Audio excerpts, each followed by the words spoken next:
Hello नमस्ते प्रणाम। और हम बानी दीपक दिलकश और साथ में है अनजान बिंदु जी। सॉरी घबरा जाते हैं। बिंदु श्री, गलती हो गया, नाम गलती हो गया। हम कहते हैं इसीलिए हमारा नमो आ गया। और साथ में है गोधन जी, गोधन आनंद।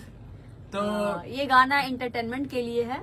हाँ, और बताइए। इंटरटेनमेंट के लिए तो सबको सब गाना नहीं entertainment जैसे के कोई लिए था। गलत चीज है ना समझता, ये चीज बताना। वो ऐसा तो एगो काफी रमोए सारा के गाना- पहुआ भाई साहब फनी चीज है। हाँ, वो चीज के लेके। हालांकि बिहार में दारू बंद है। मिली उली ना। हालांकि हमनी के एकरा के अवार्ड करते जा, एकरा के काटत नहीं जा हमनी के। आप सब भी गाना के भर भर के एकदम प्यार प्यार दीजिए आप आशीर्वाद लोग। दीजिए और अच्छा दे रहे हैं भी। आप सब इतना अच्छा प्यार आशीर्वाद दे रहे हैं, इसके लिए तहे दिल से नमस्कार प्रणाम।